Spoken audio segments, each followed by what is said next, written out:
औज़ुबिल्लाहिमिनश्शैतानिर्रजीम इन्नहु लकुम अदुव्वुम मुबीन बिस्मिल्लाहिर्रहमान। मुझे उम्मीद है कि आप मेरे साथ साथ चल रहे होंगे।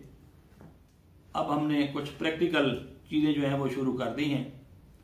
मेरे लेक्चर को बेशक कोई आम आदमी भी सुने या लॉ का स्टूडेंट सुने या जूनियर वकील, जूनियर जज, तो उसको ज़रूर फ़ायदा होगा। आज हम देखते हैं जी, जब पुलिस पर्चा दर्ज ना करे, FIR दर्ज ना करे, तो कोई शख्स क्या करे।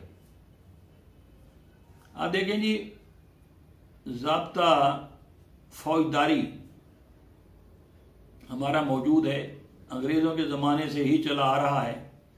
जब वो पाक व हिंद में आए थे, जब उन्होंने कलकत्ता में अपनी कोठियाँ कायम की थीं, 1609 में गालमा पहली कोठी कायम की थी, तो जब ये फिर बना CRPC, तो उसी तरह ही चला आ रहा है। तो पुलिस जो है उसको कानून ने पावर दी है कि कोई शख्स अपनी इंफॉर्मेशन लेकर आए तो वो दर्ज करे। उसे हम कहते हैं FIR, फर्स्ट इंफॉर्मेशन रिपोर्ट, ये हम कहते हैं। अब ये 154 CRPC के तहत,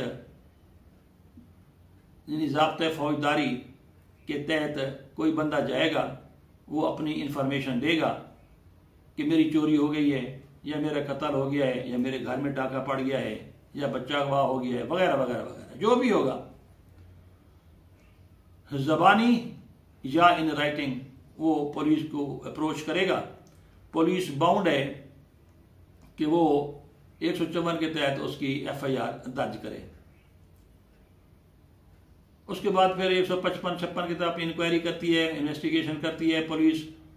उस वाक़े के बारे में सारे शवाहिद सबूत इकट्ठे करना होते हैं। लेकिन हमारा टॉपिक आज का ये है कि अगर किसी सिलसिले में इस किस्म के मसाइल हों और पुलिस पर्चा दर्ज न करे तो क्या करे, बंदा क्या करे। नंबर 1 इसमें पहली बात यह है कि उसके पास कानून ने इसी CRPC के तहत सेक्शन 200 के तहत कंप्लेंट, जिसे हम उर्दू में कहते हैं इस्तगासा, इस्तगासा लफ्ज़ गौर से है, पुकार, फरियाद, वो कर सकता है। इलाका मजिस्ट्रेट के पास जाके अपना दुख भरी कहानी सुना सकता है, अपने गवाह ले जाके इलाका मजिस्ट्रेट के पास ये दायर कर सकता है, उसकी सुनवाई हो जाएगी। दूसरी, उसके पास जस्टिस ऑफ द पीस, वो भी CRPC की दफ़ा है 22A। 22A के तहत वो सेशन कोर्ट में दरख्वास्त देता है कि जनाब मैंने अपने इलाका के जो SHO साहब हैं उन्हें अप्रोच किया, वो मेरी नहीं सुन रहे। इस पर जज साहब जो है वो सेशन कोर्ट जो है एडिशनल सेशन जज को बाज़ औक़ात दे देती है, अपने पास भी केस रख सकती है। वो जो है फिर SHO से कमेंट्स मांग लेते हैं कि इसके मुतालिक बताएं जनाब। तो SHO साहब अपने लेवल पर फिर एक इन्वेस्टिगेशन करते हैं, दोनों पार्टी को बुला लेते हैं या जो भी कमेंट्स वो देते हैं। उसके बाद जो जज साहब हैं वो पर्चे का ऑर्डर कर देते हैं, या सिंपली ये लिख देते हैं कि do as directed as per law, जो मुल्क का कानून है उसके मुताबिक अमल करें। तो इस तरह भी आपकी कंप्लेंट हो तब भी आपका केस चल पड़ता है। अगर SHO को डायरेक्शन देता है जज साहब तो SHO बाउंड है कि वो FIR दर्ज करे। उसके बाद सारा निज़ाम जैसे होता है फिर वैसे चलेगा। तो हमारे यहाँ लोग जो हैं वो, हालांकि आप देखें जब बंदा बीमार होता है तो वो डॉक्टर के पास जाता है ना। हमारे यहाँ लोग जो है यूं नहीं करते, भाई आपको मसला दरपेश आए है, आप वकील को अप्रोच करें, वकील के पास जाएं, कानूनी बातें देखें, कानूनी बातें ही करें, तो वो ये नहीं करते और मसाइल में चल पड़ते हैं। फिर कहते हैं जी फलाने रिश्वत ले ली, फलाने ये कर लिया, फलाने ये कर लिया। तो इस तरह ना तो उनको कोई इस किस्म का कोई फायदा पहुंचता है, हाँ, ना तो उनको कोई फायदा पहुंचता है और ना ही फिर उनका कानूनी तौर पर मसला कोई हल होता है। तो इसमें पूरा प्रोसीजर जो है, चाहे 22A का भी आप अडॉप्ट करेंगे तो फिर वही पर्चा दर्ज होगा, फिर वही जनाब वहाँ थाने में भी इन्वेस्टिगेशन होगी, इन्वेस्टिगेशन सेंटर पे आपको जाना पड़ेगा, अपने जो भी गवाहान वगैरह हैं उसको प्रूव करने के लिए पहले SHO के पास। उसके बाद अगर आपका सिलसिला मजबूत है तो पुलिस चालान भेजती है, तो 173 के तहत चालान आता है अदालत में, फिर वो अदालत अपनी इंक्वायरी करती है, वो फिर वहीं वो गवाहान आते हैं, फिर उस पर जरा सिस्टम, ये सारा निज़ाम जो है पूरा ही होता है। लेकिन सबसे पहली बात यह है कि आपने कोई हरकत की। इसमें एक और बात अहम यह है कि लोग क्या करते हैं, कोई वकुआ अकरेंस, कोई वाकया हो जाता है, उसके बाद फिर सोए रहते हैं। लेकिन यहाँ बहुत मुश्किल है, अगर आपने मिसाल तो चोरी हुई आपकी और आप 2 दिन सोए रहे, फिर आगे पर्चा दर्ज करवाएं, तो प्रिजम्पशन ऑफ लॉ फिर ये बनती है, कानूनी कयास ये बनता है कि शायद आपने इसके अंदर कोई मिलावट कर ली है, अपने कयास में, अपने आइडियाज में, उसी वाकया में कोई ना कोई आपने मसला कर लिया है, फिर प्रिजम्पशन इधर चली जाती है। महज इसी डिले की बुनियाद पर कत्ल के केस जो होते हैं उसमें फिर जमानत हो जाती है। फिर आप रो रहे होते हैं कि जी देखो जी तो काम गड़बड़ हो गया, हमारा जो सिस्टम है वो सही नहीं है, ये वगैरह वगैरह। सिस्टम बिल्कुल सही है। लेथार्जिक एटीट्यूड एक ऐसी चीज है कि आप अपने आप को सुस्त बना के उधर आप ये नहीं देखते कि कानून की जो प्रिजम्पशन है वो क्या है।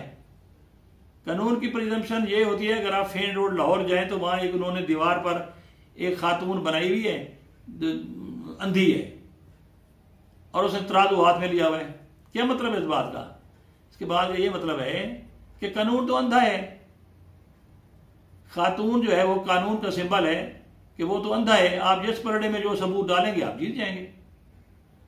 तो प्रिजम्पशन लॉ ये है कि जो कंप्लेनेंट है, जो मुदई है, जो शिकायत कुनंदा है, he is bound to prove, उसी ने करना है। इधर जो कातिल होता है जी, वो मकतूल पार्टी रो रही होती है कि है हम मर गए, इंसाफ नहीं हो रहा। भाई आपने हर शय मुहैया करनी है, सबूत देने हैं, जज को बताना है, काजी वक्त को बताना है कि मैं सच्चा हूं और क्यों हूं, ये मसाइल हैं, इन वजूहात की बिना पर मैं सच्चा हूं, मेरे हक में फैसला दें।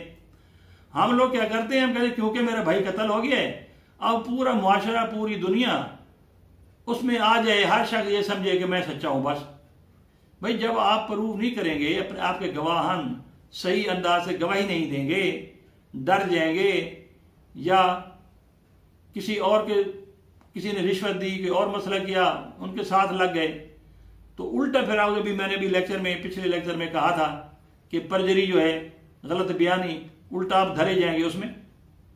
तो हर चीज को आंखें खोलकर, जो भी जिसका कोई दीन मजहब जो भी है उसको सामने रखते हुए आप अपना केस जो है उस अंदाज से लड़ें। ये क्या बात है, अगर आप मकतूल हैं तो अगर आपकी चोरी हो चुकी है तो आप सोए रहें, ताकि हर बंदा आप पर तरस करे और तरस की बुनियाद पर आपको रिलीफ दे दे, ये नामुमकिन चीज है।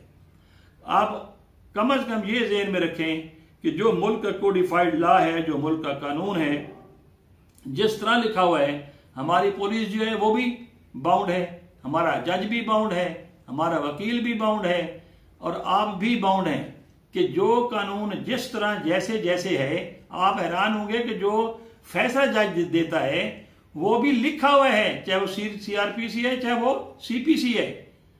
दोनों कानून कवानीन में लिखा हुआ है कि वो फैसला किस तरह लिखेगा।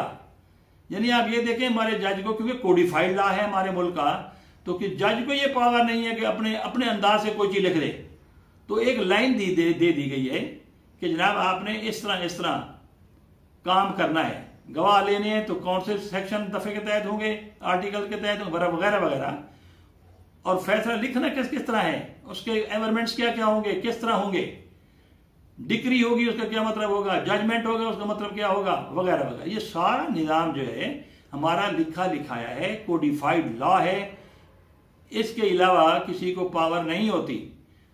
फिर नेचुरल जस्टिस के तहत भी कुछ चीजें होती हैं जो नेचुरल जस्टिस के तहत भी वो जज साहब करते हैं, लेकिन असल चीज वही है। आपके गवाहान होंगे, आपका ही केस होगा, आपके सिलसिले होंगे, आपकी अपनी फुटेंग होगी। आप रहम, तरस, रहमत और ये चीजें मांगने से गुरेज करें। इस तरह नहीं होता, क्योंकि हमारा कोडिफाइड लॉ है, इस वजह से ये होता है। शुक्रिया।